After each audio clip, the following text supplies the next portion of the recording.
Hello, and welcome to this brand new series where we'll be looking at answering some of life's most difficult questions, such as, should you have 8 hours sleep a night or 2 hours? And what is the meaning of life? In today's episode, we'll be looking at, should you drive a vehicle while you are drunk?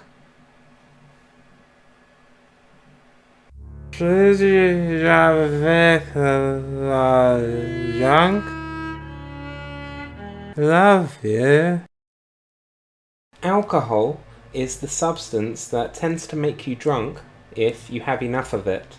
For me, when I drink the alcohol, it may take maybe around 30 or 40 pints before I start to feel the effects of it, because I am what is known as a heavyweight.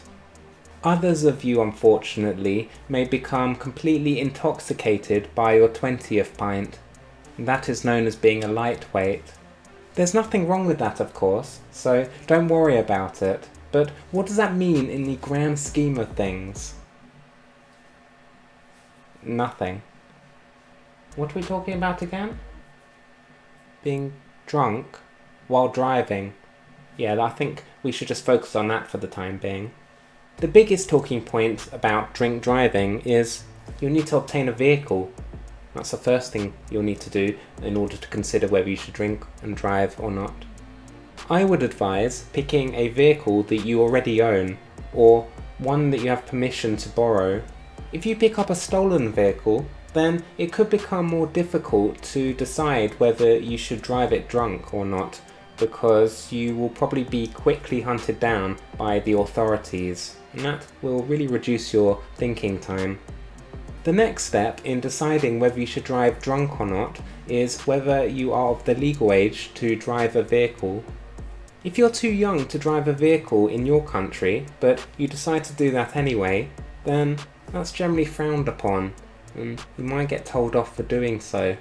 It's probably best to use the ability of time and wait until you're old enough to do so. Also, you'll need to obtain a driving license as well. Darn it.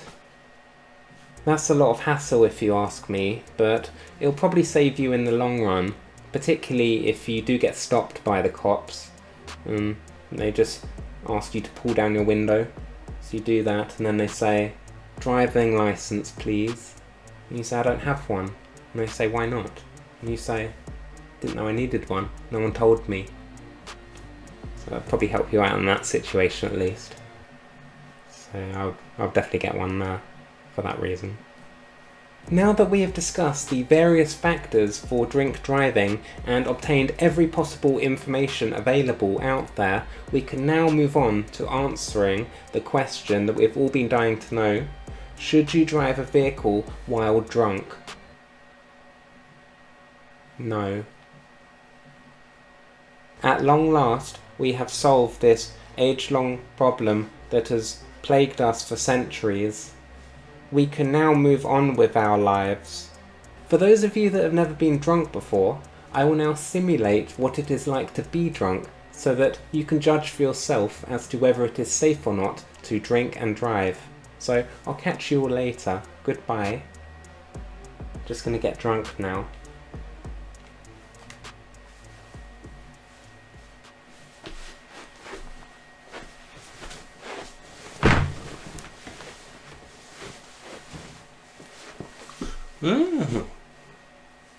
How did the floor get up here?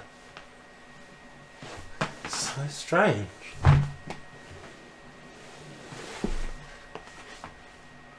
Oh.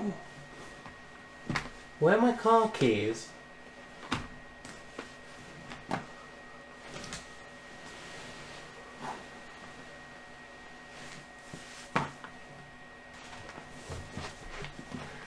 You're alright, you are. You're a good one. I like you.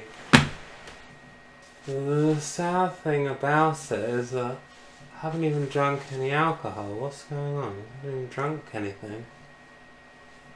What? Where? Doesn't make sense.